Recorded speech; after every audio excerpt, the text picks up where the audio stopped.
함께 말씀 보겠습니다. 베드로후서 3장 10절 말씀입니다. 베드로후서 3장 10절 말씀 우리 함께 읽겠습니다. 그러나 주의 날이 도둑같이 오리니 그날에는 하늘이 큰 소리로 떠나가고 물질이 뜨거운 불에 풀어지고 땅과 그 중에 있는 모든 일이 드러나리로다. 아멘.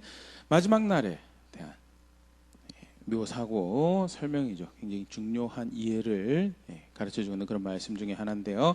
관련하여서 하이델베르크 요름답 52문답 함께 생각해 보도록 하겠습니다. 문답 같이 한번 읽어보면요. 질문: 그리스도께서 살아있는 자들과 죽은 자들을 심판하러 오실 것은 당신에게 어떠한 위로를 줍니까? 답: 내가 어떠한 슬픔과 핍박을 당하더라도 전에 나를 대신하여 하나님의 심판대 앞에 서시사 내게 임한 모든 저주를 제거하신 바로 그분이 심판자로서 하늘로부터 오시기를 머리 들어 기다립니다. 그가 그의 모든 원수들 곧 나의 원수들은 영원한 멸망으로 형벌하실 것이며 나는 그의 택함을 받은 모든 사람들과 함께 하늘의 기쁨과 영광 가운데 그에게로 이끌어 들이실 것입니다.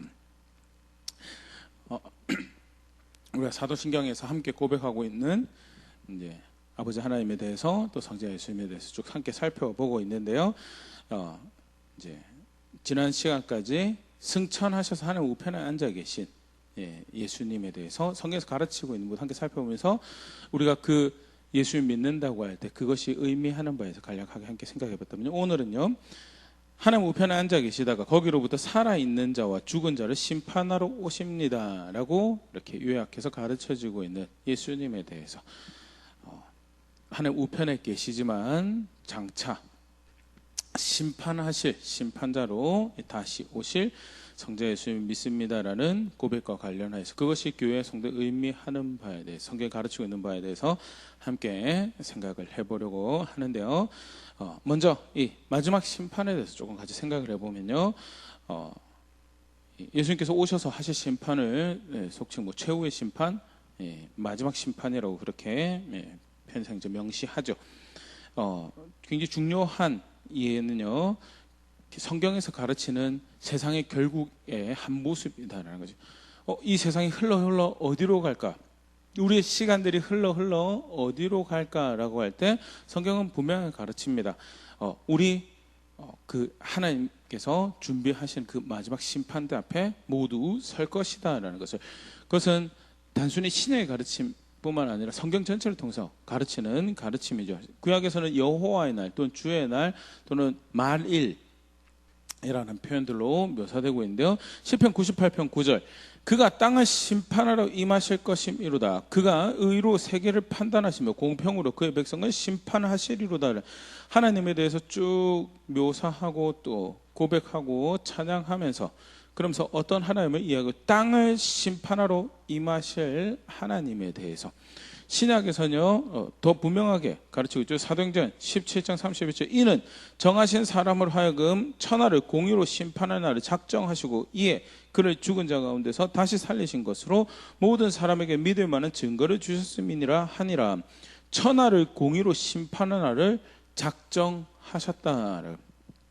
그래서 이 세상은 흘러 어디로 갈 것인가? 마지막 심판 앞에 서는 그 시간으로 향하고 있고 그렇게 살아요. 그래서 실제 요한계시록 굉장히 중요하게 가르치고 있는 주제 중에 하나죠. 그게 성도가 방향성으로 삼아야 될 비전의 한 모습이다라고요.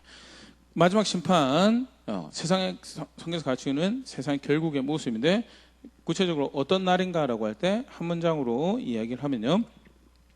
마태복음 16장 27절 인자가 아버지의 영광으로 그 천사들과 함께 오리니 그때 각 사람이 행한 대로 갚으리라. 행한 대로 갚으시는 날이다. 보응하시는 날. 그래서 신원의 날이라고도 소개가 되어주는 날이 마지막 심판이죠. 행한 대로 갚으실 심판이 펼쳐지는 날인데요. 왜 그런 일이 발생을 하는가에 대해서 굉장히 중요하죠. 우리가 좀 전에도 살펴봤지만 사도행전 17장 32절 하나님께서 작정하셨다는 그게 사실 굉장히 중요한 이해죠. 왜 마지막 심판이 그렇게 준비되어지고 모든 세상은 그리로 향하고 있는가? 그 일종의 그 방향에서 그 흐름에서 빠져나갈 존재는 하나도 없는, 왜 모두 다 그리로 가지고 있는가? 하나님 뜻이다. 하나님 작정하신 거죠. 그 왜 하나님께서 세상의 마지막을 심판으로 작정하셨는가? 선하게 만드신 세상이었죠. 그런데 범죄하고 타락하여서 저주 가운데 존재하는 세상이고요. 하나님께서 처음 정하신 뜻이 그러했습니다. 창세기 2장 17절 선악을 알게 하는 나무의 열매는 먹지 말라. 네가 먹는 날에는 반드시 죽으리라 하시니라. 하나님 대적하는 죄의 결과는 사망이라고 정하셨고요. 그 판단을 사실 존재하는 사람뿐만 아니라 그로 인해 저주받은 세상이 하나님을 대적한 그 결과를 반드시 죽을 것이다라고 하는 그 결과를 마주해야 되는 어느 시점이 존재를 하고요. 그것은 하나님께 준비하신 가장 온전한 시간일 것이고 성경에서는 그것이 하나님께서 정하신 뜻 마지막 심판이라고 가르치고 있죠. 더불어서 그것을 말씀하신 대로 이루어내시는 하나님이시기 때문에 그게 어떻게 보면 이제 하나님 성품과 관련된 부분인데요. 뜻을 정하셨기 때문에 그것을 반드시 이루시는 그런 모습도 존재하고 그렇게 하지 않고서는 하나님이실 수 없는 그렇게 하지 않고서는 그렇게 해야만 반드시 하나님이신 그런 하나님의 정의로우신 공의로우심이 있죠. 죄에 대해서 갚으시는 하나님이시고 심판하시는 하나님 그 죄에 대해 책임을 물으시는 하나님이라고 그렇게 가르치셨고요. 그러한 측면에서 죄를 범하였다라고 할 때 그렇게 하나님을 거역하고 대적하여라고 할 때 그 책임을 묻는 그래서 한번 죽지 않습니까? 라고 할 때 근데 실체는 한번 죽는 것으로 끝나는 것이 아니고 모든 것이 심판하자 이제 본래 자리로 돌아가야 될 때 결국 거기서 이제 진짜 육신의 죽음이 암시하는 바 영원한 멸망이 사실 이제 펼쳐지는 것이 이 마지막 심판을 통해서 펼쳐지는 거고요. 데살로니가 후서 1장 6절에서 8절 말씀 같이 보면 너희로 환난을 받게 하는 자들에게는 환난으로 갚으시고 환난을 받는 자에게는 우리와 함께 안식으로 갚으시는 것이 하나님의 공이시니 주 예수께서 자기의 능력의 천사들과 함께 하늘로부터 불꽃 가운데 나타나실 때 하나님을 모르는 자들과 우리 주 예수의 복음에 복종하지 않는 자들에게 형벌을 내리시리니 박해하는 자, 억압하는 자에게는 박해 억압으로 갚으시고 또 순전함으로 거룩함으로 그 모든 어려운 상황 가운데 자신 지켜갈 자들에게는 안식으로 갚으시는 하나님 정의를 펼쳐가시고 마지막 심판은 다름 아닌 그 하나님의 정의를 나타내시는 펼쳐가시는 시간이다라는 것. 그래서 마지막 심판이라는 것은 그 결국 영원한 멸망과 영원한 생명을 결정하는 시간은 존재하는 것이 너무나 당연한 것이고요. 오히려 그것이 존재하지 않는다라는 것은 하나님께서 만드시고 하나님께서 경영하시는 그가 주권자이시다라는 것에 이렇게 반하는 그런 이해죠. 그래서 절대 이상한 것이 아니고요. 너무나 당연하게 존재할 수밖에 없는 것이다라는 것. 계속해서 좀 살펴보면요. 그러면 언제 그 마지막 심판이 있는가라고 할 때 우리가 좀 전에 읽어봤던 말씀에도요. 이렇게 표현되어 있지만요. 환난을 받은 너에게는 우리와 함께 안식으로 갚으시는 것이 하나님의 공이시니 주 예수께서 자기의 능력의 천사들과 함께 하늘로부터 불꽃 가운데 나타나실 때 예수님께서 다시 오실 때 그 예수님 재림이라고 표현하죠. 그 재림의 사건과 함께 벌어질 일이 마지막 심판이다라는 것. 근데 굉장히 중요한 것은요, 이 예수님께서 다시 오시는 시기를 아무도 모른다라는 거죠. 마가복음 13장 32절. 그러나 그날과 그때는 아무도 모르나니 하늘에 있는 천사들도 아들도 모르고 아버지만 아시느니라. 해서 아무도 그 시기에 모른다라는 사실 굉장히 중요한 우리가 분별의 기준으로 또 꼽을 수 있는 그런 말씀인데요. 이단과 사이비 그리고 성경을 성경대로 가르치는 가르침에 중요한 여러 가지 분별 기준들이 뭐 대표적인 게 예수님만 유일한 구원의 주이신가. 근데 그와 더불어서 대표적으로 그 분별 기준이 되는 것이 마지막 때를 그 시기를 안다라고 하는 부분이에요. 성경 분명히 하나님만 아신다. 심지어 예수님도 아들도 모른다라고 그만 표현하니까 그때는 그 예수님의 재림과 그 마지막 심판이 임할 그때는 오직 하나님의 작정과 하나님 뜻에 있다라는 것. 성경에서 분명히 가르치는 바죠. 그러면 사실 또 그런 궁금한 생각이 들 수도 있습니다. 왜 안 가르쳐 주시는가? 근데 바꿔 생각을 해보면요, 중요한 건 다 가르치셨어요.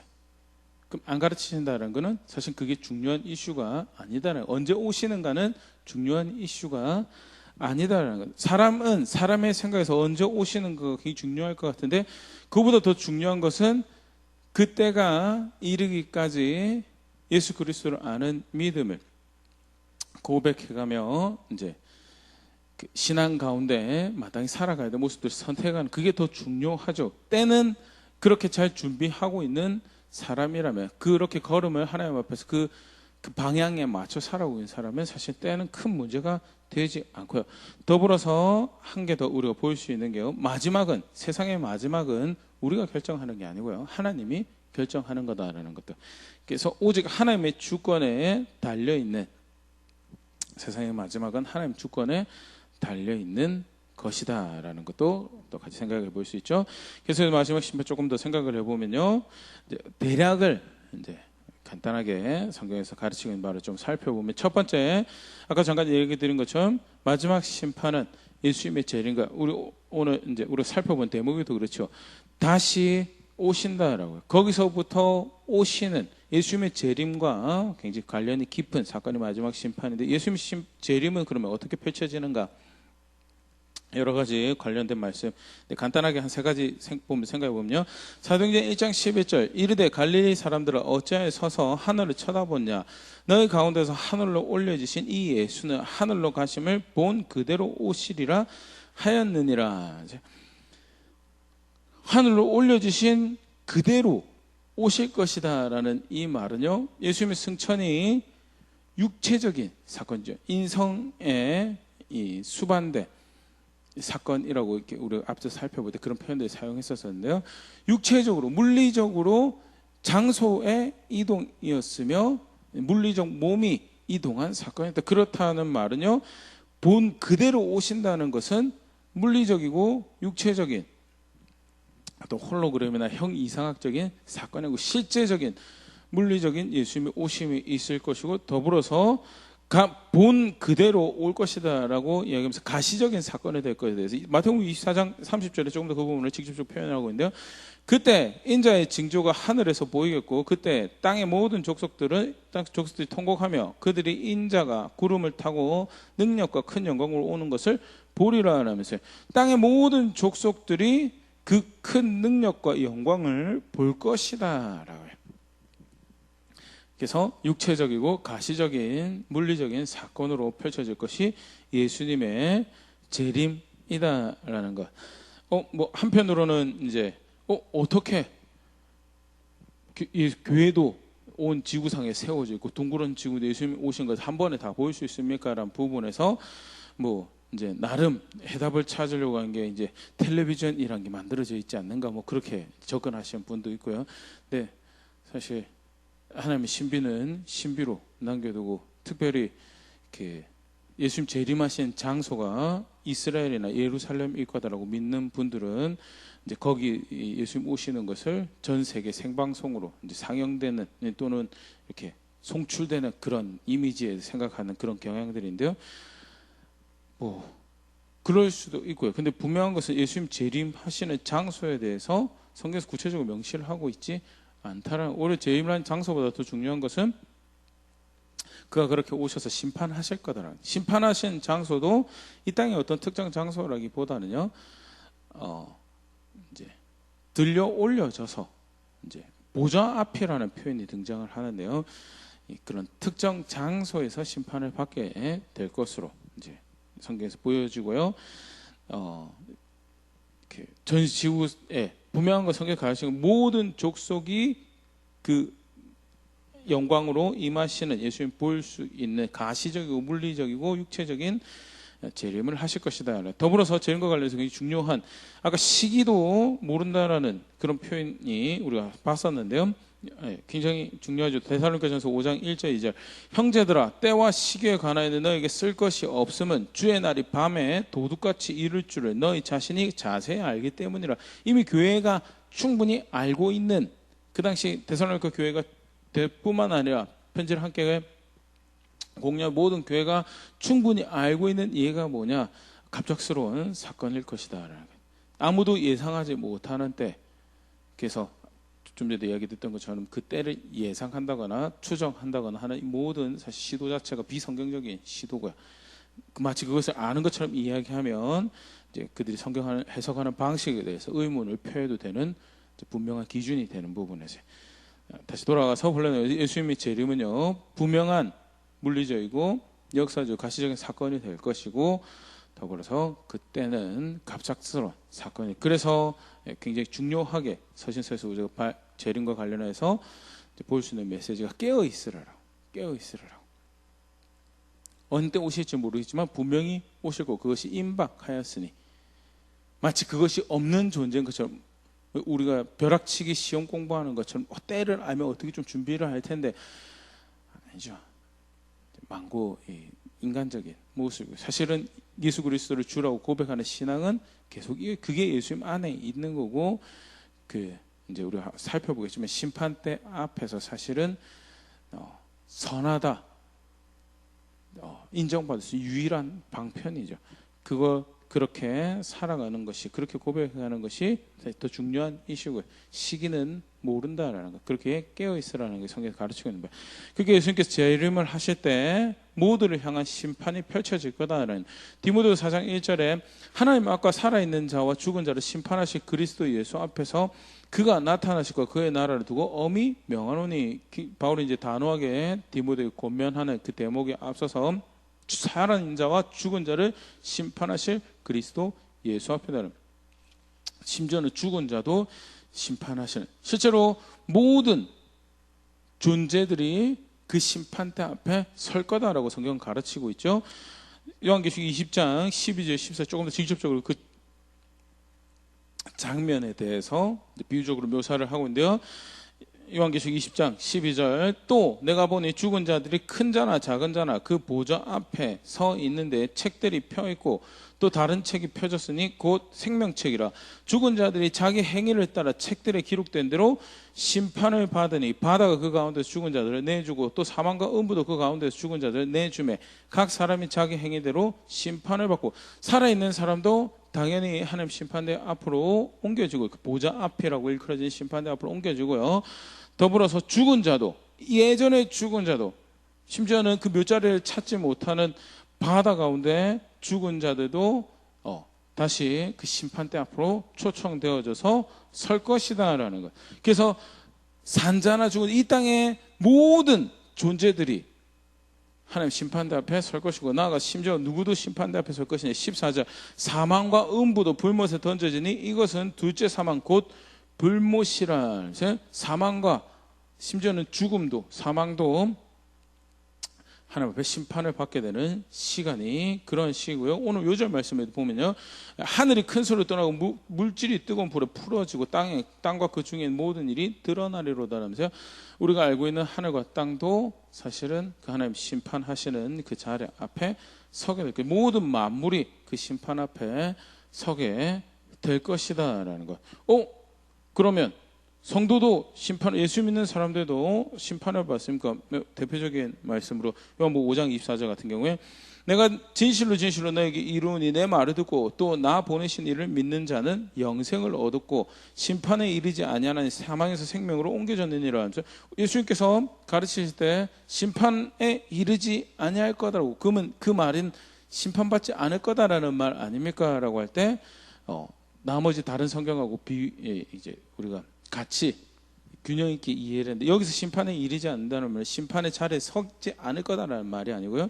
그 심판의 결과가 죽음으로 마무리되어 영원한 멸망으로 마무리되어지는 그 심판에 그러니까 그 자리에 서지 않을 거다. 예수 그리스도를 믿는다라고 할 때 일단은 모든 존재들이 모든 자들이 그 하나님 심판대 앞에 서게 될 것이고요. 고린도전서 4장 5절 그러므로 때가 이르기 전에 곧 주께서 오시기까지 아무것도 판단하지 말라. 그가 어둠에 감추인 것들을 드러내고 마음의 뜻을 나타내시리니 그때 각 사람에게 하나님으로부터 칭찬이 있으리라. 교회에 편지하면서 선한 일을 행한 경우죠. 칭찬받을 사람들도 사실은 그 심판대 앞에 설 것이고 그 심판대 앞에서 칭찬을 받게 되는 이들이 있을 그렇게 묘사를 하고 가르치고 있죠. 고린도후서 5장 9절 10절. 그런즉 우리는 몸으로 있든지 떠나든지 주를 기쁘시게 하는 자가 되기를 힘쓰노라. 왜 그렇게 살아야 되는가에 대해서 10절. 이는 우리가 다 반드시 그리스도의 심판대 앞에 나타나게 되어 각각 선악간에 그 몸으로 향한 것을 따라 받으려 함이라. 이것도 마찬가지로 고린도 교회 역시 편지하면서요, 성도, 불신자 모두 상관없이 그리스도 심판대 앞에 설 것이다라고. 그래서 좀 전에 읽었던 요한복음 5장 24절에 심판에 이르지 아니한다라는 말은 죽음의 심판으로 마무리되어지는, 멸망의 심판으로 마무리되는 그 자리에 있지 않을 것을 의미하는 것이지 심판대 앞에 설 거다라는. 다시 표현하면 예수님을 믿는다고 하는 교회도 성도도 심판대 앞에 설 것이고, 그런데 물론 다 잘 사는 게 아니죠. 다 잘 사는 게 아니고 부족한 것도 많고 나름 하나님 말씀 따라 열심히 살아가면 말씀 따라 살아가지 않는다라고 할 때는 그건 더 심각한 일을 자초하는 걸 거예요. 그럼에도 불구하고 진실되게 예수 그리스도를 믿었다면, 우리가 고민해야 될 부분이에요. 진실되게 예수 그리스도를 믿었다고 한다면 성경에서 가르치는 겁니다. 그러면 부족한 게 있고 실수한 게 있고 넘어진 게 있고 또 하나님 앞에 악을 행한 것들이 있더라 하더라도 그것이 영원한 그 방향을 멸망으로 갈 만한 그런 결과는 나오지 않을 것이다. 그런 측면에서 심판에 이르지 않는다는 거고요. 성도도 모든 믿는 자들도 하나님 심판대 앞에 설 것이다라는 것. 요한복음 5장 29절. 선한 일을 행한 자는 생명의 부활로, 악한 일을 행한 자는 심판의 부활로 나오리라는 이 말씀도 사실 마찬가지, 심판을 건너뛴다라기보다는 하나님 심판대 앞에 설 것인데, 사실 하나님 심판대 앞에 서서 온전하게 의롭다라고 판단받을 존재가 아무도 없죠. 그러면 이제 심판대 앞에 선다는 것만 하더라도 오금이 지를 그런 일인데, 그런데 예수 그리스도 안에 그 예수 그리스도를 주로 알고 그를 믿는다 신앙을 고백해온 그 자리에 있었기에 그가 그날에 우리의 변호가 되고 우리의 중보가 될 것이고, 로마서 8장에 말씀 정죄함이 없다라고, 죄책을 감당해야 될 일이 이미 그가 감당하신 그 중보 아래, 그 화목케 하신 그 은혜 아래에 있었기에 그 심판대 앞에서 생명으로 옮겨져가는 그런 자리에 있을 것이고, 반대로 악한 일을 행한 자는 대표적인 게 이제 예수 그리스도 믿지 않은 거죠. 예수 그리스도 믿지 않은 거고, 나름 선하게 살아본다고 하지만 하나님 앞에서 예수 그리스도가 없이 선하다라고 판결받을 수 있는 존재가 아무도 없는 거예요. 그러면 앞서서 봤던 것처럼 불못에 던져지는, 속칭 이제 지옥이라고 하죠. 불못에 던져지는 그런 판결, 영원한 멸망으로 떨어지느냐 영원한 생명으로 들려 올라갈 거냐라는 것이 결정되어지는 심판이 분명히 있을 것이고요. 그것은 성도도 예외는 아니고 모든 자 그 앞에 설 것인데, 진실되게 예수 그리스도를 믿은 사람들은 생명으로 옮겨지는 그런 결과를 마주할 것이다. 그게 이제 성경에서 가르치는 바고요. 마지막 심판의 대략적인 모습을 우리가 살펴봤죠. 그러면 이제 이게 이제 오늘 요리문답과 내용과 관련해서 굉장히 중요한 부분이, 누가 심판하시느냐라고 할 때 사실 첫 번째로는 하나님께서 심판을, 베드로전서 1장 17절, 외모로 보시지 않고 각 사람의 행위대로 판단하시는 이를 너희가 아버지로 부른즉 너희가 나그네로 있을 때 두려움으로 지내라라고.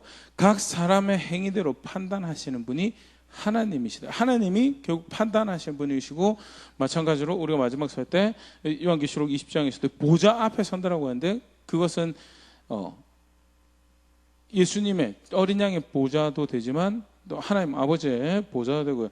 심판하고 판단하시는 이는 삼위 하나님의 사역이고 역사죠. 그래서 심판자가 하나님이 되신다라는 것이 성경에서 가르치는 굉장히 중요한 부분이죠. 그러나 더불어서 또 누가 심판의 메인 캐릭터로 가르쳐지고 또 소개되어지고 있는가라고 할 때 사도행전 10장 42절, 우리에게 명하사 백성에 전도하되 하나님이 살아있는 자와 죽은 자의 재판장으로 정하신 자가 곧 이 사람인 것을 증언하게 하셨고, 여기서 말하는 살아있는 자와 죽은 자의 재판장으로 정하신 자는요, 예수님을 의미하는 거죠. 그래서 교회에게 또 성도들에게 성경대로 신앙을 가지고 있다라고 할 때 분명히 알려지신 바는 우리가 사도신경에도 함께 고백하는 것처럼요, 우리 대신하여 죽으시고 부활하셔서 하나님 우편에 계신 그가 다시 오셔서 우리의 재판장이 되실 것이다 라는 것에 대해서 굉장히 중요한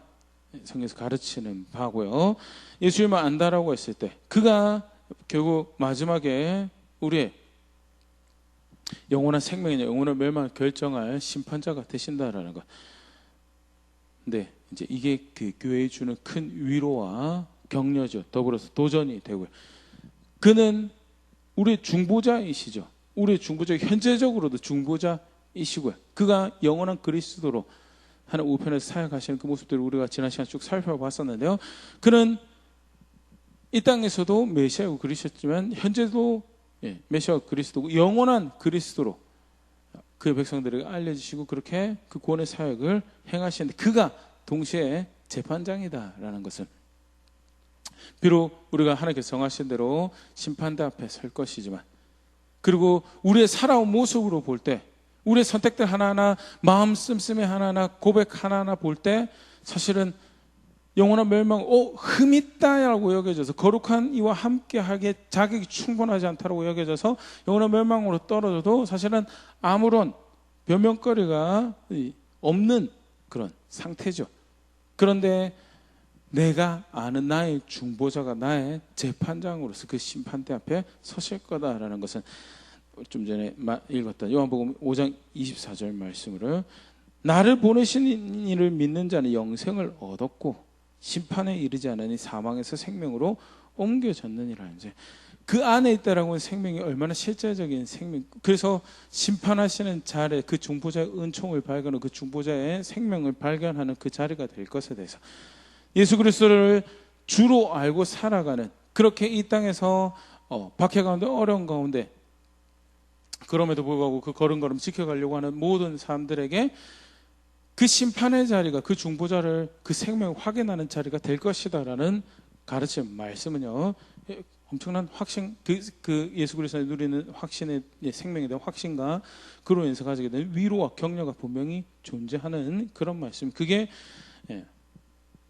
성도들의 가르치는. 그래서 오늘의 걸음을 그 그리스도 예수 그리스도를 믿는 그 신앙 안에서 믿음 안에서 만들어 가자라는 새로운 도전을 던져주고 있는 게 사실은 그가 심판하실 구원자가 되신다라는 거죠. 더불어서 성경에 예수님에 대한 이러한 가르침은 우리가 고민해봐야 될 바에 대해서 분명히 하고 있죠. 정말 예수님이 우리를 구원하실 수 있는 분인가에 대해서 성경은 그가 구원자이면서 심판자다라고, 심판자이면서 구원자다라고, 그가 베푸신다라는 생명은 그 안에서 용서하시고 품으셨다라는 것은 그 마지막 때에 심판자를 중보자로 만나는, 중보자를 심판자로 만나는 그 자리로 향하는 것이다. 그래서 그가 진짜 구원하실 수 있는가는 우리의 고민이, 우리가 고민해야 될 바가 아니다. 그럼 뭘 고민해요? 내가 진짜 그를 그렇게 믿고 있는가에 대해서. 그게 중요한 거죠. 내가 가지고 있는 신앙이, 내가 믿는다, 그냥 그를 믿는다고 믿음의 고백이 성경에서 그를 안다라고 그를 믿는다는 고백과 동일한 건지, 아니면 내가 임의로 내 느낌에 믿고 있는 것 같은 건지에 대해서 그걸 이제 고민해보고, 실제로 예수 그리스도를 구원자로 중보자로 안다는 것은 마지막 심판의 자리에서 심판관을 나의 중보자로 만날 자리에 있을 것이다라는 거예요. 관련하여서 마태복음 7장 21절에서 23절 말씀 같이 보고 마무리하려고 하는데요. 나더러 주여 주여 하는 자마다 다 천국에 들어갈 것이 아니오 다만 하늘에 계신 내 아버지의 뜻대로 행하는 자를 들어가리라. 그날에 많은 사람이 나더러 이르되 주여 주여 우리가 주의 이름으로 선지자 노릇하며 주의 이름으로 귀신을 쫓아내며 주의 이름으로 많은 권능을 행하지 아니했나이까 하리니 그때 내가 그들에게 밝히 말하되 내가 너희를 도무지 알지 못하니 불법을 행하는 자들아 내게서 떠나가라 하리라. 굉장히 안타까운 모습이죠. 본인 스스로 예수님 믿는다고 해서, 그래서 예수님을 위해서 뭐 이런저런 비즈니스도 하고 프로젝트 하고 여러 가지 일들을 한다라고 해서, 근데 정작 하나님 말씀을 존중해서 그 말씀 앞에 살아가려는 게 없었어요. 마지막 날에 그거 믿음 아니었다라고, 그거 신앙 아니었다라고 하실 거다라는 것. 반대로 어떤 화려한 비즈니스나 프로젝트나 어떤 이 결과물들이 없을지 몰라도 정직하게 삶의 순간순간 걸음걸음에서 예수님 말씀을 따라서 하나님 말씀을 존중하고 행위로 의롭게 여김 받으려는 게 아니고요. 그게 믿는 거라서요. 그게 예수 그리스도를 중보자로 구원자로 심판자로 믿는 거라서 그렇게 걸음걸음 옮겨왔다면요. 그렇게 걸음걸음 살고자 계속해서 나의 욕심과 나의 원함과 싸워가는 자리에 있다면요. 성경 분명히 가르칩니다. 그게 심판자를 중보자로 아는, 중보자를 심판자로 아는 신앙의 모습이다라고. 오늘 짧게 사도신경에 등장하는 산자와 죽은 자를 심판하러 오실 예수님의 모습에 대해서 함께 생각해 보았는데요. 나는 어떤 신앙을 고백하고 어떻게 주를 알고 있다고 고백하고 살아왔던가에 대해서, 내 중보자가 나의 심판자가 되실 거다라는 사실이, 그게 그 안에 있는 분명한 생명, 그가 약속하신 분명한 생명을 확인하는 말씀이라 오늘의 나의 걸음을 다시 한 번 더 거룩함과 그 말씀이 가르친 대로 거룩함과 화평함을 위해서 살아가고자 하는 격려가 되는 자리에 있는 우리가 될 수 있으면 좋을 것 같고요. 그렇게 함께 빚어져는 교회 될 수 있으면 좋을 것 같습니다.